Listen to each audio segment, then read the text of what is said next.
నిజాంపేట మండల వ్యాప్తంగా 80వ స్వతంత్ర దినోత్సవ వేడుకలను శనివారం ఘనంగా నిర్వహించారు. మండల కేంద్రంలోని పోలీస్ స్టేషన్ ఆవరణలో ఎస్ఐ రాజేష్ జాతీయ జెండాను ఆవిష్కరించారు. రైతు వేదిక వద్ద వ్యవసాయ అధికారి సోమలింగారెడ్డి, తహసీల్దార్ కార్యాలయం వద్ద తహసీల్దార్ శ్రీనివాస్, ఎంపీడీఓ కార్యాలయం వద్ద ఎంపీడీఓ రాజిరెడ్డి, సొసైటీ కార్యాలయం వద్ద సొసైటీ చైర్మన్ బాపురెడ్డి, విద్యుత్ సబ్స్టేషన్ వద్ద ఏఈ గణేష్, మండల సమైక్య భవనం వద్ద ఏపీఎం అశోక్, కాంగ్రెస్ పార్టీ కార్యాలయం వద్ద మండల అధ్యక్షుడు వెల్దుర్తి వెంకటేష్ గౌడ్ త్రివర్ణ పతాకాలు ఎగురవేశారు. ఈ సందర్భంగా వారు మాట్లాడుతూ మండల ప్రజలకు 80వ స్వతంత్ర దినోత్సవ శుభాకాంక్షలు తెలియజేశారు.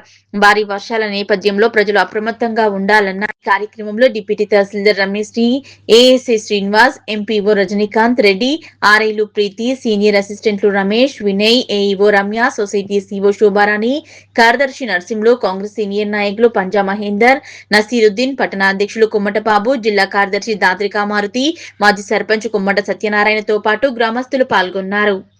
పోలీస్ శాఖ తరఫు నుంచి స్వాతంత్ర దినోత్సవ శుభాకాంక్షలు. ఈ స్వాతంత్రం అనేది ఎంతోమంది మహనీయుల కృషి వల్ల వచ్చిందని అందరికీ తెలుసు.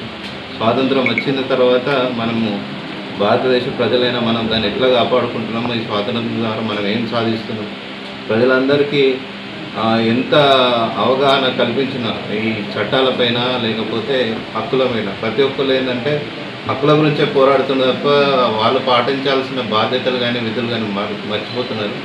మేము ఒకటే అందరికీ ఈ సందర్భంగా చెప్పదలుచుకుంది ఏంటంటే, పోలీస్ శాఖ నుంచి రెగ్యులర్గా ఏదైతే మేము రోడ్డు భద్రత కావచ్చు, సైబర్ క్రైమ్ కావచ్చు, లేకపోతే ఈ గంజాయికి సంబంధించిన మాదక ద్రవ్యాలకు సంబంధించి ఏదైతే అవగాహన కల్పిస్తున్నామో దాని మీద అందరూ జాగ్రత్తగా ఉండి దాన్ని ఇంకో 10 మందికి చెప్పి మన దేశం ఎటువంటి ప్రభావాలకు లోన్ కాకుండా పురోగతి సాధించడంలో ప్రతి ఒక్క పౌరుడు సహకరించాలని నేను కోరుతున్నాను.